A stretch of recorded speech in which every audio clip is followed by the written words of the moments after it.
Welcome to Grace on Wheels, where we talk about healing from intimate partner abuse. And very quickly, intimate partner abuse is basically the new way to say domestic abuse, which is the new way to say domestic violence, because a lot of abuse is not actually violent, but it's still abusive. So I like to use intimate partner abuse to kind of encompass all of that. Today's topic: should you go no contact or low contact?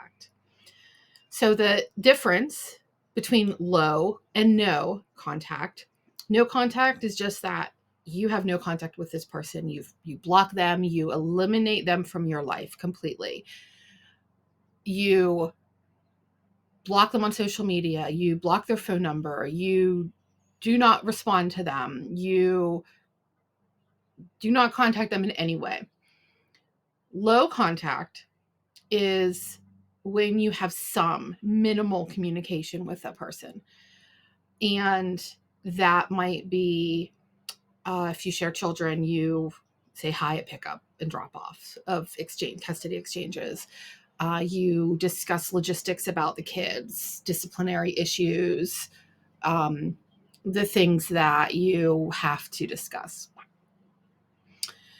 And my favorite is going no contact. It's hard. It is not easy. I'm not going to lie and pretend like it's easy, because it's not easy, because you're trauma bonded to this person, which makes no sense if you've not been through it. How could you be wanting to speak to this person? Well, when they get in your head and live in there rent free for as long as someone who has been abusive towards you does, your brain is rewired, and it's really, really hard to break that off. But really, no contact is the best. It's the best way to heal. You, in my opinion, cannot properly heal from an abusive relationship, from intimate partner abuse, if you cannot go no contact, because you're triggered by this person. And the triggers can be so minute that other people don't understand or wouldn't think that was triggering, but oh boy, can it be triggering. So no contact, 100% is the way to go. And to go no contact, you have to block them, or depending on the situation, completely delete them. I did have a past relationship, and he was not necessarily abusive, but it was toxic. It was not healthy. And I deleted his phone number. I didn't block him, because when you block him, it saves that number that you in your blocked list, so you can go back and find it. I deleted his phone number. And then I spent months trying to reach him. Why? Because we were trauma bonded from things we'd been through together. Not necessarily from his actions, but just from the time in my life that we were together. And I knew that about myself, so I deleted his phone number. But if you can, block it without having to be, if you know you're not going to go back. Sometimes you have to block them because they won't leave you alone. You have to block them. You have to be strong. Block them on social media. Stop looking at their social media. And I know it's so hard, especially when they've moved on, which in abusive situations, the abuser usually moves on very, very quickly. And you have that FOMO, that fear of missing out. Did I miss out on the good version of him? Did I make him good enough that this other woman or person is going to reap all the benefits of all of my work? And they won't. These abusers don't change. They will remain abusive, just to other people. But they will come back to you if they can, because they already know what to expect from you. And that's why you have to block them. Block them on social media. Don't look at their social media. Block their email if you need to, if that's a normal form of communication. Block their phone number. No, no contact means you eliminate this person. They are dead to you. They are dead to you. Dead. And you have to do it that way if you want to truly, truly heal. And you deserve to heal. You deserve to have that peace in your soul, in your mind. You can't, it's so much harder to rewire your brain, to recover, to get to a healthy place when you still have to deal with that person. So much harder. So much easier when they're just gone from your life completely. So, if you can, go no contact. Now, if you can't, which a lot of people are in, if you can't go no contact because of some situation, usually, not always, but usually you share children or a child. And so you have to maintain some type of communication with this person.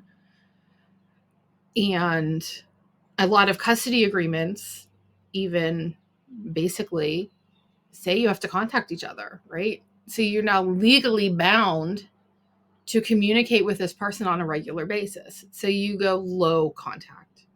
So what low contact is, it's just a step between, well, this is what your normal contact rate was before. This is probably after you split. This is after you go, well, low contact, and you're like just above no contact. I mean, just above no contact. You're not up here. You're not even here. You're like just enough to satisfy. And you don't tell them. Okay. This is what you're doing for yourself. This has nothing to do with them, actually. This is all you. So when you go low contact, you stick to what you absolutely have to talk to them about, which I'm going to use children because that is, I think, the most common situation. So children, you stick to logistics. I prefer to stick to text because, and I recommend that because usually talking on the phone allows them to get you in that cycle and word salad and the circular talk and all of those kinds of things. Plus, text is something I can refer to. Or a parenting app, which is even better because that can't be altered and you can use that in court if you need to. But stick to writing if at all possible. Stick to logistics. Stick to yes, no, short answers as much as you can to basically keep them off your back and you sane and healing, because that is your goal, is to heal. And you deserve that. Again, you deserve that inner peace. So your goal is to heal from this abuse.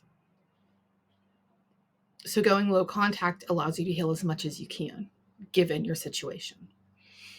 Because when you breed with somebody, they're with you for a very, very long time. And there's nothing you can do about that. Low contact also means when you do see them, when you do talk to them, for example, in school events, let's just say, you're pleasant. Hi, how are you? And you keep it to non-consequential topics. How's the weather? I have a list of things I'll talk about, a mental list that are okay. And some of them will be a little bit more personal. For example, if one of my kids is with their father and I need to let him know that, like, I have a sick family member and that might cause me to logistically need to get my child during the time that they're with them, I might let them know that. But otherwise, I don't talk about my family. I don't talk about my personal life if I can avoid it. Or it's very rudimentary, or it's high level. It's not deep. They don't get that part of me anymore. they have lost the right to have those parts of me in our relationship. Our relationship is now, we're co-managers of human beings, basically. And I'm not going to share things, personal things that I wouldn't share with coworkers.